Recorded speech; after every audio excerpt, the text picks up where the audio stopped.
Social study chapter number 1 اسلام اور پاکستان۔ نظریے کا مفہوم۔ نظریہ فرانسیسی لفظ آئیڈیالوجی کا ترجمہ ہے۔ انگریزی میں یہ دو اجزاء آئیڈیا اور لوجی کا مرکب ہے۔ نظریے کا مفہوم ہے انداز فکر اور تصور حیات۔ عام طور پر اس تہذیبی یا معاشرتی لائحہ عمل کو کہتے ہیں جو کسی قوم کا مشترکہ نصب العین بن جائے۔ نظریے کا لفظ زیادہ تر وسیع معنوں میں استعمال کیا جاتا ہے۔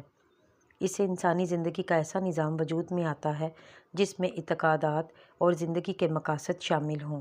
نظریہ کسی بھی معاشرے کو ایسی شکل میں لے آتا ہے جس میں افراد کے اعتقادات، رسم و رواج اور مذہبی معاملات مشترکہ ہوتے ہیں۔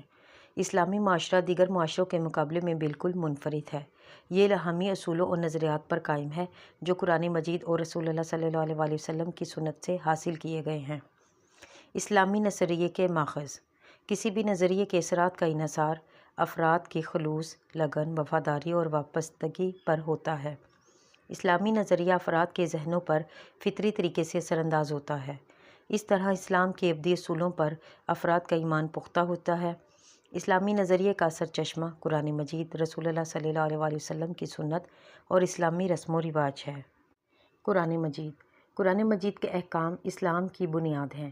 ان سے سیاسی، معاشی اور معاشرتی قوانین اور حقوق کے سلسلے میں مفصل و مکمل رہنمائی حاصل ہوتی ہے، جس کی وجہ سے انفرادی اور اجتماعی سطح پر زندگی خوشگوار، پرامن اور بامقصد ہو جاتی ہے۔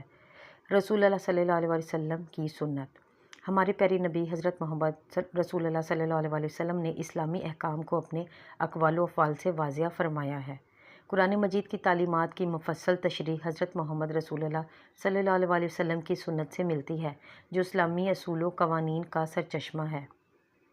سنت ایک عربی اصطلاح ہے۔ اس کے لفظی معنی ہے ایسا راستہ جس کی پیروی کی جائے۔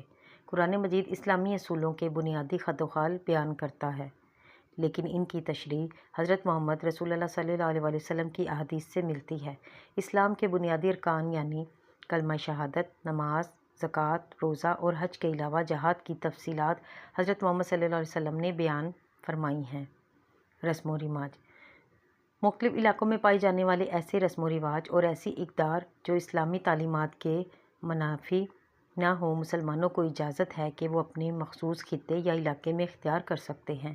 ان میں میلے، اجتماعات اور دیگر تقریبات شامل ہیں۔